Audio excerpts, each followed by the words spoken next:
Dans cette vidéo, on va analyser ensemble la marque Gymshark. Gymshark, c'est quoi? C'est une marque de vêtements pour la salle de sport. Si vous allez à la salle, vous aurez remarqué qu'une personne sur 4 environ porte des vêtements Gymshark. Il y a une véritable épidémie. C'est un véritable phénomène de société.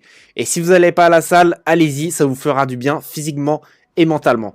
Dernière chose avant de commencer l'analyse, abonnez-vous à la chaîne si vous souhaitez apprendre le e-commerce et le dropshipping avec moi. Je sors une vidéo par semaine et je vous partage plein de conseils dans mes vidéos. J'ai également créé un canal Telegram totalement gratuit où je vous partage des analyses exclusives, des produits winners exclusifs, des conseils pour le e-commerce en général et même des cadeaux. Pour le rejoindre, vous avez juste à cliquer sur le premier lien en description ou sur le commentaire épinglé. Trêve de bavardage, on passe tout de suite sur l'analyse de la marque Gymshark. Ok, donc la marque Gymshark, elle a été créée par Ben Francis. Aujourd'hui, c'est une marque qui est évaluée à plusieurs milliards de dollars. Et il possède encore, a priori, 70% des parts de la société Gymshark. Donc, il est, sur le papier, milliardaire. Donc, c'est un entrepreneur britannique qui a 32 ans. Il a fondé Gymshark en 2012. Donc, à cette époque-là, il avait 20 ans. Il était encore étudiant. Comme on peut le voir sur son Wikipédia, il avait déjà créé 2 applications de fitness avant de créer Gymshark. Et il était livreur chez Pizza Hut au moment où il a commencé à créer Gymshark dans le garage de ses parents. Donc au début, c'était une marque de compléments alimentaires. Et après, il s'est redirigé vers la vente de vêtements. Donc, de ce que j'ai vu sur son Wikipédia en anglais, il a fait un peu de dropshipping au départ. Et après, ce qu'il a fait, c'est qu'il a acheté des machines pour faire ses vêtements lui-même, pour faire de la sérigraphie, etc. lui-même. Et pour livrer ses clients lui-même. Voilà, comme on peut le voir, machine à coudre et une imprimante sérigraphique qu'il achète avec 1000 livres d'économie. Et il apprend à coudre avec sa grand-mère. Donc voilà, donc au début, il fait vraiment ça à la main tout seul dans le garage de ses parents. Et c'est en 2013 où il expose ses produits Gymshark au salon du fitness Body Power. Donc je connais pas du tout, mais voilà, c'est un salon de fitness à Birmingham. Et en fait, un de ses survêtements devient viral sur Facebook. Ça lui génère 30 000 livres de vente en 30 minutes. Et c'est suite à ça que Ben, il décide de quitter l'université, quitter son emploi chez Pizza Hut pour se concentrer à plein temps sur l'entreprise. Et avec du recul, bah, il a eu raison de le faire parce qu'on connaît tous cette entreprise-là maintenant qui a tout pété, quoi, qui a tout explosé. Ce qu'il faut savoir, c'est qu'il n'était pas tout seul sur l'affaire au début. Hein. Il a un cofondateur qui s'appelle Lewis Morgan, qui était son camarade de classe, et donc ils ont commencé ça tous les deux ensemble. Donc ça, voilà, c'était pour l'histoire de l'équipe, l'histoire de qui y a derrière ce projet. C'est vraiment Ben Francis qu'on peut voir ici. Voilà. Comme à mon habitude, on va décortiquer la boutique de Gymshark. Donc là, ce qu'il faut savoir, c'est qu'on est sur la boutique française, fr.gymshark.com. Ils ont plusieurs boutiques adaptées à plusieurs langues, comme vous pouvez le voir ici. Là, ils ont voilà, plusieurs boutiques, une dizaine environ. Donc au total, ce qu'il faut savoir, c'est qu'à l'année, de ce que j'ai trouvé sur Internet, ils généreraient 500 millions d'euros de chiffre d'affaires par an, uniquement online, donc uniquement sur Internet avec leur boutique Shopify. Et voilà, donc c'est ce qui fait de très grosses sommes mensuellement. Voilà, on est autour de 40 millions, oui, 40 millions. Donc 40 millions par mois uniquement sur Internet. Donc là, on est en plein Black Friday. Comme vous pouvez le voir, ils ont mis une bannière spéciale Black Friday avec un compte à rebours pour augmenter l'urgence. Donc ça, c'est un premier point commun avec la boutique Icon Amsterdam que j'ai analysé durant ma première vidéo. Et voilà, vous voyez, l'urgence est mise. On voit, regardez, la bannière est cohérente avec les photos qu'on voit en dessous. Là, ils ont vraiment uniformisé leur site. Et là, vraiment, ça y va sur les offres. Offre à 15 € et moins, offre à 25 € et moins, offre à 35 € et moins. Leggings à partir de 15 €. Donc là, vraiment, là, on est vraiment sur... on essaye de segmenter les différentes bourses. Il y en a pour tout le monde. Idem chez les hommes. Donc là, jusqu'ici, leur page d'accueil est intéressante. Là, ça va droit au but. Ok, donc en dessous, on a leur best-seller. c'est un bon endroit également pour le mettre. En dessous, Explorer. Donc là, guide des cadeaux, leggings guide, guide des shorts. Donc là, j'imagine que ça doit être des choses qui permettent de récupérer les mails des visiteurs. Là, on a un menu qui est plutôt bien construit. Bon, ils n'ont pas fait l'effort de faire la traduction ici, alors qu'on est sur la boutique française. Ça, c'est un peu dommage au vu du budget des équipes qu'ils ont. Ils pourraient faire l'effort ici. Et même en termes de SEO, ce serait mieux. Et là, on a une description de page d'accueil qui est totalement dédiée au SEO. Hein. Ça, c'est un texte totalement 100% SEO. Là, c'est très caractéristique. On a un titre qui doit être en H2 ici. On a du texte paragraphe avec l'explication de Gymshark, tenue de sport, vêtements fitness.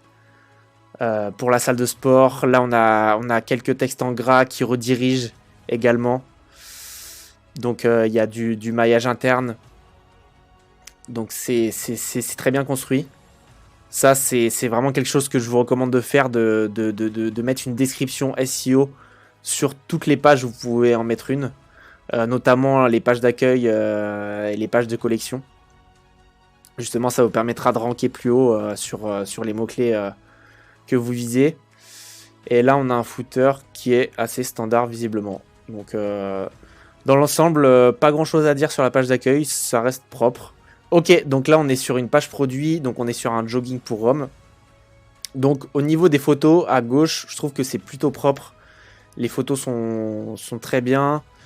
On peut voir vraiment le produit en détail. On peut bien défiler les photos comme il faut. Ça, il n'y a rien à dire. Par contre, en tout cas, sur PC, après sur mobile, là, je peux pas dire étant donné que je suis pas sur mobile. Mais en tout cas, sur PC, je trouve que la section de droite, la partie à droite n'est pas optimisée. Alors bon, je sais que ça peut un peu choquer que je dise ça sur une marque qui vaut autant. Mais ça change rien. Je vous assure que même des marques qui ont énormément de budget, avec des grosses équipes et tout, elles peuvent faire des erreurs d'expérience utilisateur. Et pour moi, là, clairement, c'est pas super, c'est pas optimal. Pourquoi? Pour plusieurs raisons. Déjà, je trouve que il y a trop d'informations là en fait. Il y a un pâté d'informations. On a une réduction, on a le titre du produit qui est assez petit, on a une mini description du produit Slim Fit, on a le prix qui est assez petit, en dessous on a les étoiles en tout petit, un like, on sait même pas à quoi il sert. Bah, ça va être la wishlist bien sûr, mais enfin voilà, c'est là. Là, on peut partager. En dessous, on a le code de réduction. Enfin, voilà, c'est pas limpide en fait. Si vous voulez, c'est là on doit naviguer à travers un flux d'informations, beaucoup d'informations. Et pour moi, il y a trop d'informations, c'est pas assez clair. Et après, si on descend, bon, là, ça c'est intéressant. On peut, si on veut, là, il y a une petite clochette sur les tailles qui ne sont plus disponibles.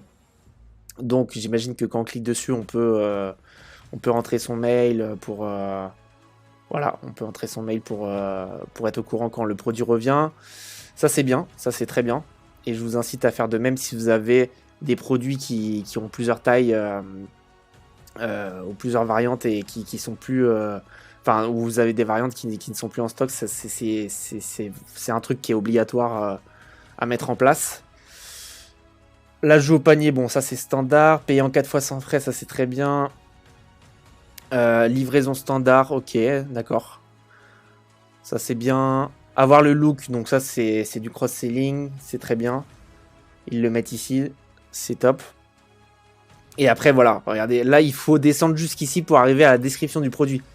Ce qui est quand même incroyable, je trouve.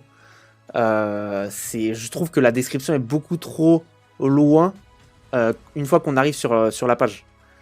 Elle n'est pas accessible. Et ça, je trouve que c'est problématique. Parce qu'on a envie, et quand on arrive sur un produit, d'avoir un accès facile à la description du produit. Il faut qu'on puisse nous raconter l'histoire rapidement et facilement. Et là, je dois descendre, puis cliquer sur description. Bon, après, voilà, maintenant, c'est de plus en plus courant d'avoir des sites qui mettent juste description sur leur page produit, on doit cliquer dessus. mais le bouton est facilement atteignable. Là, on doit vraiment descendre énormément pour l'atteindre. Donc après, là, on est sur une description standard. Ok, donc soit je vais pas aller dans livraison et retour, j'imagine caractéristiques environnementales, ça c'est marrant. Ok, d'accord. Ok, donc là, il y a des choses par rapport à l'environnement. Ce que dit notre communauté, donc là, pareil, je trouve que c'est ici, là, c'est pas du tout optimal. Je suis désolé, mais il n'y a pas d'humain derrière ça. Là, on voit juste, ok, d'accord, on voit qu'il y a différents barèmes, confort, taille, rapport qualité-prix, longueur. Mais il n'y a pas Gérard ou Nathalie qui me disent ah bah ouais moi le jogging bah là en l'occurrence ce serait Gérard parce que c'est un jogging pour homme mais qui me dit ah ouais trop bien il est super confortable je le porte tous les jours. Là on a juste confort, taille, on comprend rien en fait, on comprend rien. Si on fait voir plus d'avis on clique dessus. Ok d'accord. Donc là on se demande même si c'est pas des faux avis parce que en fait y a pas il n'y a pas client vérifié, il n'y a pas de. Il n'y a rien en fait. Il n'y a rien là, c'est mort.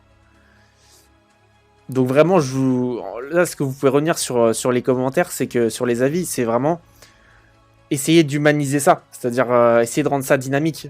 Là, ils sont en noir, c'est pas du tout. Il n'y a pas de photo. Il n'y a pas de photo. Voilà, si je vous recommande, là, vous pouvez prendre exemple sur les avis que vous trouvez sur des fiches produits Amazon. Vous allez avoir des photos au sein des avis, alors pas sur tous les avis, mais vous allez avoir sur quelques avis des gens qui vont prendre en photo leurs produits et qui vont appuyer leur discours avec une photo. Et donc c'est beaucoup plus parlant pour quelqu'un qui va arriver sur votre fiche produit qu'un texte écrit. Et encore plus que un barème sur le confort, la taille, rapport qualité-prix. Ça, je suis désolé de le dire, mais c'est nul. Bref, donc là, voilà, c'est vraiment humanisé, dynamisé, avec des photos, avec des couleurs qui ressortent un peu. Alors, pas des couleurs flashy, hein, on reste sur du standard. Hein, donc, le standard, c'est des couleurs voilà, de type les étoiles Google, les étoiles Amazon. Donc, c'est des couleurs jaune-gold qui font penser voilà, aux notations, aux étoiles de notation. Voilà, on reste là-dessus. Mais là, voilà, les avis sont pas du tout assez mis en avant. Là, ensuite, en bas, on a du cross-selling. Bon, ça, c'est très standard, c'est très bien. Ça, il faut le mettre en place. Et là, on a encore du cross-selling, nos suggestions. Alors ça, c'est pas cohérent. On a deux sections de cross-selling l'une après l'autre. Donc ça, c'est pareil, ça n'a aucun sens. Ça n'a aucun sens. Il faudrait, pour que ce soit cohérent, qu'il y ait au moins quelque chose entre les deux. Que ce soit un bloc de photos avec texte, que ce soit une section de capture de mail, que ce soit je sais pas, n'importe quoi, du texte simplement, une vidéo, j'en sais rien, tout ce que vous voulez. Quelque chose qui apporte de la valeur en tout cas, ça c'est sûr. Mais avoir deux blocs, deux sections d'affilée sur du cross-selling, ça n'a aucun sens. Ça n'a aucun sens parce que là, il y a beau... Enfin, ça sert à rien en fait. Ça sert à rien tout simplement. Ok, donc là on arrive au footer. Ok. Donc la fiche produit, ouais, pour moi il y a clairement des optimisations à faire. Je sais que ça peut choquer encore une fois parce que là on en parle d'une grosse marque qui génère énormément d'argent. Mais encore une fois, c'est pas parce que la marque est réussie que leur site est optimal. Gymshark, que leur site soit éclaté au sol ou que leur site soit le meilleur site du monde, dans tous les cas ils vont vendre. C'est pas ça la question. La question c'est est-ce que leur site est bien et peu importe quel est le montant de leur vente. Voilà, donc ça c'était l'analyse de la fiche produit, d'une fiche produit de Gymshark sur PC. Après sur mobile, il faudrait voir parce que voilà, comme on va le voir plus tard, mais 80% des visiteurs sont sur mobile. Donc le plus important c'est que la fiche soit optimisée sur mobile. Mais sur PC il y a quand même 20%, donc il faut quand même y prêter une attention particulière quand même. Voilà, chaque pourcent est important. Ok, donc là on va ajouter au panier le jogging pour voir qu'est-ce qui va se passer. Ah bah je dois choisir une taille, ok d'accord. Allez, on prend le M. C'est parti. L'ajout au panier en direct. Qu'est-ce qui va se passer? Ok. Donc là, on a un ajout au panier.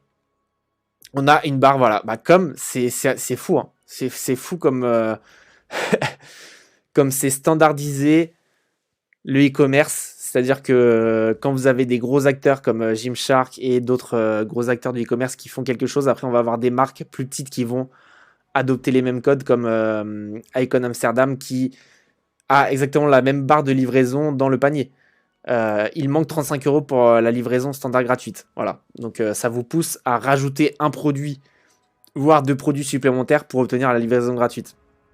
Et donc là, Icon Amsterdam propose la même chose, Gymshark le fait. Voilà. Là, la différence, c'est qu'ils n'ont pas mis de cross-selling dans le panier. Pour moi, c'est quelque chose qui pourrait être ajouté clairement. C'est dommage, ils le font directement au niveau de la description de leurs produits, mais ils devraient le faire dans le panier, ce serait beaucoup plus cohérent. Alors après, on peut le faire sur les deux, hein. Mais en tout cas, dans le panier, c'est l'endroit le plus chaud, c'est l'endroit où les gens vont quasiment sortir leur carte bancaire, ils sont à deux doigts de le faire, donc c'est le moment où on peut leur rajouter des trucs, des produits dans leur panier. C'est comme quand vous allez au magasin, quand vous passez à la caisse, vous avez le petit rayon où vous trouvez les chewing-gums et les petites conneries comme ça. Bah, c'est l'endroit où vous allez ajouter des trucs dans votre panier. Là, c'est exactement la même chose. C'est le meilleur endroit pour faire du cross-selling, c'est dans le panier directement. Donc ça, pour moi, il manque ça.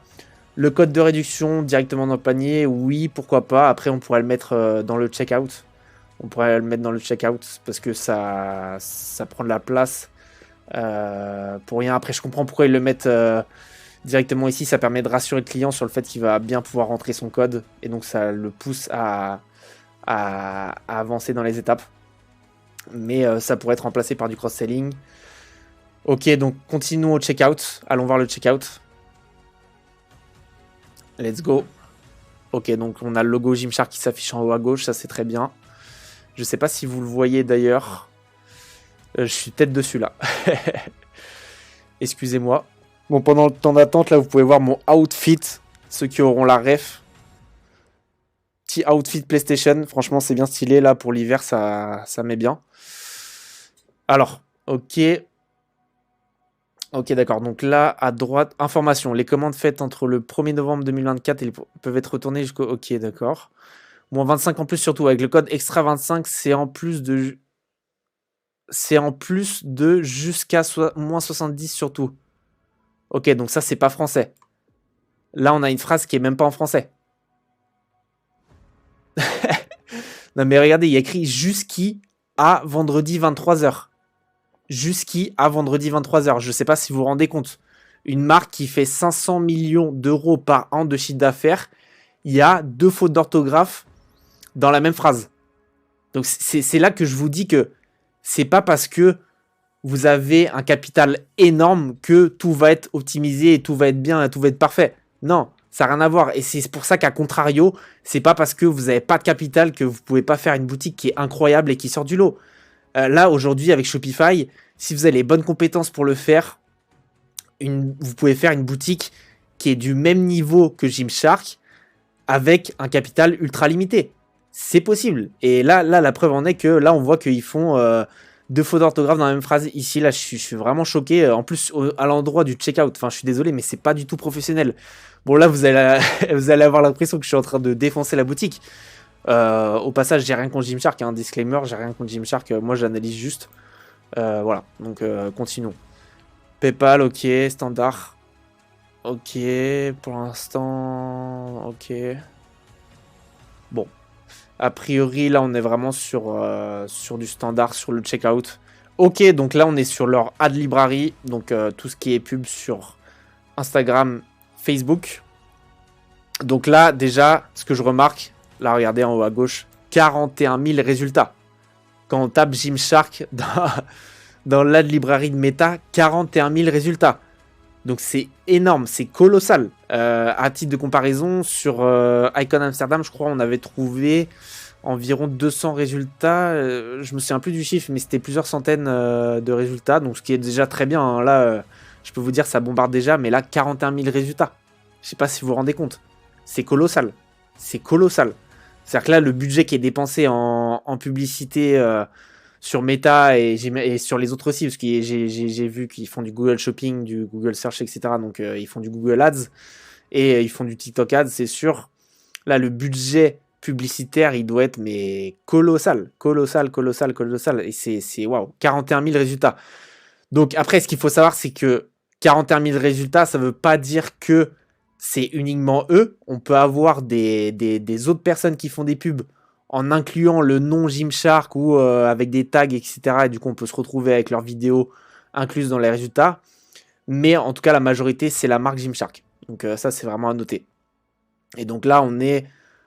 Voilà, là, après, on est sur la période du Black Friday. Donc là, enfin, 41 000 résultats, c'est...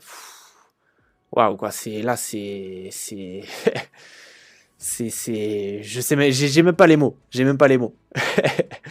C'est du matraquage publicitaire, quoi, tout simplement.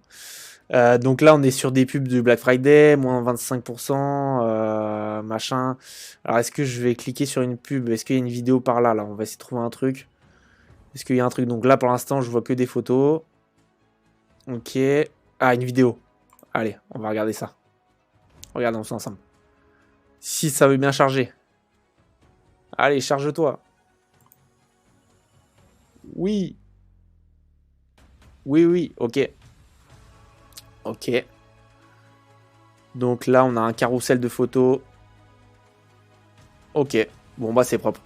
Alors, je sais pas si vous avez remarqué, mais là, on a le même code couleur dans la publicité que sur le site. Donc, tout est cohérent. Et ça, c'est bien évidemment fait exprès.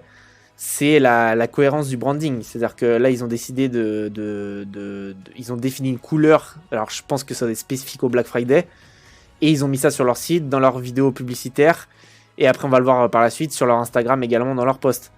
Donc ça, c'est ce qu'on appelle le branding. C'est le marketing de marque. C'est faire en sorte que tout soit cohérent. C'est-à-dire que quand un client, un prospect, il va aller sur votre site, il va retrouver le même univers que la publicité qu'il y a emmenée. Et quand il va aller sur votre Instagram et qu'il va voir vos posts, il va retrouver le même univers également. On cherche à maintenir une cohérence de marque pour vraiment que notre client reconnaisse notre marque et qu'il se l'approprie, tout simplement. Donc voilà. Donc ça, c'est ce qu'on peut dire sur leur publicité. En tout cas, ça bombarde. Il y a de la photo, il y a de la vidéo. C'est très professionnel, c'est très cohérent avec le reste de leur brand sur les autres canaux. Ok, donc là, on est sur le Instagram de Gymshark. Donc, comme vous pouvez le voir, là, sur la FAQ, on a un branding similaire à ce qu'on a vu sur le site et sur les publicités. Et plus on descend, plus on va retrouver un branding pareil qui correspond. Donc là, on voit clairement la cible qui vise, hein, parce que c'est vrai que j'en ai pas parlé, mais là, on est vraiment sur une cible assez jeune. Voilà, entre 20 ans et 40 ans. De gens qui vont à la salle, donc des hommes et des femmes. Et voilà, c'est clairement mis en avant. D'ailleurs, ce que j'ai oublié de dire aussi en intro, c'est que en fait, la marque elle s'est fait connaître via des influenceurs fitness. Et au début, voilà, en gros, clairement, ils envoyaient des événements gratuits à des influenceurs fitness qui étaient connus. Et les influenceurs portaient la marque Gymshark. Et après, c'est ça qui a totalement enclenché la boule de neige. Parce qu'en plus, à l'époque où Ben Francis, le fondateur, faisait ça, c'était un précurseur. C'est-à-dire que lui, il a commencé à faire ça en 2013-2014. Alors que la vague d'influence en e-commerce, surtout en France, elle a commencé en 2015-2016. Donc c'était vraiment un précurseur là-dedans.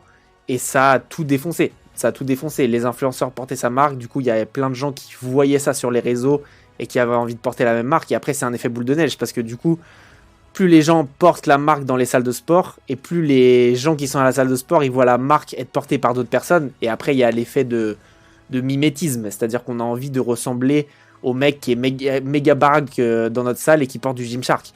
Et c'est pareil pour les meufs. Celle qui a un énorme boule entre guillemets pardon de l'expression mais qui porte du Gymshark, les femmes ont envie de lui ressembler. Voilà, donc Voilà, et en plus là, il supporte par exemple ce mec qui fait, je crois c'est Mister Olympia, etc. Donc là, on est vraiment sur un univers, en tout cas Instagram, où là, on cherche à mettre en avant des gens, des modèles, qui soient amateurs ou professionnels, qui portent la marque. Et en vrai, c'est hyper cohérent et il n'y a rien à dire, c'est professionnel. Ce que vous pouvez en retenir, c'est que là, en fait, ils mettent en avant leurs produits. Et quand vous faites des posts sur les réseaux, donc en organique, essayez de mettre des posts qui mettent en avant vos produits, c'est vraiment le plus important. Ok, donc là, au niveau de la tendance des vêtements pour la salle, donc là, on voit qu'on est en croissance depuis la fin des années 2000. Là, on est en croissance continue depuis la fin des années 2000. Et là, voilà, ça ne fait qu'augmenter. Voilà. Donc, c'est une bonne niche. Il y a clairement un énorme marché et voilà, c'est un marché potentiel à aller chercher. Et Gymshark.com, là on est sur SimilarWeb, Gymshark.com, donc là ils ont par mois, sur tous leurs sites confondus, ils ont 20 millions de personnes qui visitent leur site. Donc je le rappelle, on doit multiplier par 2 le chiffre qui est affiché sur SimilarWeb pour avoir le vrai chiffre. Donc là on a 9 millions. 9 millions, donc ça fait 18 millions si on multiplie par 2. Donc voilà, on est à 18 millions de visiteurs sur l'ensemble de leur site. Donc 18 millions de visiteurs, ça fait grosso modo 20 millions d'euros par mois minimum. Et donc voilà. Bon, après, là, si on fait les calculs, on n'arrive pas à 500 millions. Donc eux, ils doivent très bien convertir ou ils doivent avoir un panier moyen qui est élevé avec des clients récurrents, etc. Donc, c'est comme ça qu'ils doivent arriver à 500 millions, je pense. Au niveau de la répartition des appareils, donc là, on voit qu'il y a quasiment 30% de leurs visiteurs qui vient sur ordinateur, donc ce qui est énorme. En standard, sur le e-commerce, on est plus sur du 80-20, donc la loi de Pareto. 80 sur mobile et 20% sur desktop. Eux, ils sont à quasiment 30%, donc c'est énorme. C'est pour ça que vous voyez l'optimisation de la fiche produit sur PC, elle est vraiment importante. C'est pas pour rien que je critique leur page, c'est qu'il y a un vrai intérêt. Il y a 3 visiteurs sur 10 de chez eux qui viennent sur PC, donc c'est énorme. Donc il faut vraiment optimiser le PC et le mobile. Bon, après, voilà, si vous devez en conserver un, c'est vraiment le mobile. C'est là où vous devez optimiser le plus, mais quand même. Au niveau de leurs concurrents, bon là on voit que leur concurrent c'est Nike. C'est vous dire le niveau auquel ils sont arrivés quand même. Bon, on voit que Nike a quand même, enfin en termes de trafic, c'est quand même énorme la différence. Là on est à 20 millions sur Gymshark et là on est sur 200 millions sur Nike. Donc c'est à dire qu'en gros Gymshark représente 10 fois moins en termes de volume de visite que Nike. Enfin, je sais pas si vous vous rendez compte Nike à quel point c'est colossal. Mais bon, ça c'est un autre sujet. Leur marché. Donc là, on voit qu'il y a 33%, un tiers de leur visite qui provient des États-Unis. Donc c'est un énorme marché pour eux. On a 20% qui vient du Royaume-Uni, donc de là où ils viennent. Donc c'est très bien. Et on a Canada, Australie qui représente 15%. Et après, on a le reste des pays. Donc en gros, ils sont vraiment bien implantés sur le marché anglophone.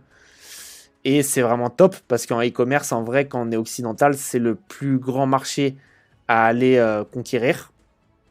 Et c'est pour ça que si vraiment vous voulez exploser les plafonds de verre en e-commerce, le marché à aller chercher, c'est vraiment les États-Unis. Parce que les États-Unis, en termes de population, juste les États-Unis, donc qui est un seul pays, représente en termes de population autant que l'ensemble des pays de l'Union européenne. Donc c'est vraiment un marché énorme à aller chercher. Ils ont des moyens financiers qui sont très bien. Ils gagnent bien leur vie, les Américains. Et ils parlent la même langue, ils parlent tous anglais. Donc c'est vraiment beaucoup plus simple que quand vous devez aller attaquer plusieurs marchés européens et que vous devez adapter votre site en italien, en espagnol, en machin truc bidule. Là, c'est anglais, dollar. Ils ont les moyens d'acheter, ils achètent rapidement. Il faut, par contre, après, juste les convaincre que votre produit est bien, que votre brand est bien. Mais après, c'est infini, quoi. Il n'y a pas de plafond. Au niveau des canaux marketing, donc ils sont vraiment sur du direct, recherche organique, recherche payante, ok. Ok. Bon, après, il n'y a plus grand chose à dire. Donc ça, c'était l'analyse de leur data. intéressant. Donc là, ils font du Google Ads, donc ce qui est très bien. Hein, ça vraiment. En fait, ce qu'il faut savoir, c'est qu'en termes de ROI, de ROAS, ce qui est le plus intéressant parmi TikTok Ads, Google Ads et Facebook Ads, enfin Meta Ads maintenant, c'est vraiment Google parce qu'en fait, vous ne payez pas au coût par mille, au CPM, vous payez au coût par clic. Vous payez par clic, donc c'est vraiment hyper intéressant parce que là, en fait, si la personne ne clique pas sur votre publicité, bah, vous ne payez pas en fait. Vous ne payez uniquement à partir du moment où elle arrive sur votre site. Donc la pub Google est vraiment intéressante et en plus de ça, l'autre intérêt c'est que y a une intention de recherche. C'est-à-dire que quand vous tombez sur les résultats en Google Shopping, c'est que la personne ait recherché un produit, soit votre produit ou soit un produit similaire. Mais en tout cas, vous allez vous batailler avec les autres qui s'affichent pour que la personne qui arrive sur la page de recherche clique sur votre produit. Donc, il y a une intention de recherche, comme en SEO, sauf que le SEO, c'est de l'organique. Mais voilà, c'est vraiment Google Ads, mettez-le en place, c'est hyper important. Ok l'équipe, bah là on a terminé la vidéo, j'espère que vous avez kiffé. J'espère que vous êtes restés jusqu'au bout de cette vidéo et j'espère que ça pourra vous aider également sur votre boutique e-commerce. Si vous avez des idées de boutique Shopify que vous aimeriez que j'analyse, mettez-le moi en commentaire, mettez-moi le nom de la boutique, mettez-moi une industrie spécifique si vous avez envie que j'étudie, je sais pas, une boutique sur le make-up pour femmes ou j'en sais rien, n'importe quoi, le mobilier, la décoration, tout ce que vous voulez, mettez-le moi en commentaire. N'oubliez pas de vous abonner, ça soutient la chaîne, donc c'est vraiment important. Abonnez-vous et rejoignez mon canal Telegram qui est en description, premier lien en description. Je vous partage des conseils, de la valeur très régulièrement, donc c'est vraiment, et c'est gratuit surtout, donc profitez-en. Et on se retrouve très bientôt pour une prochaine nouvelle vidéo tout simplement. C'était Néo, bisous, à bientôt. Allez, salut!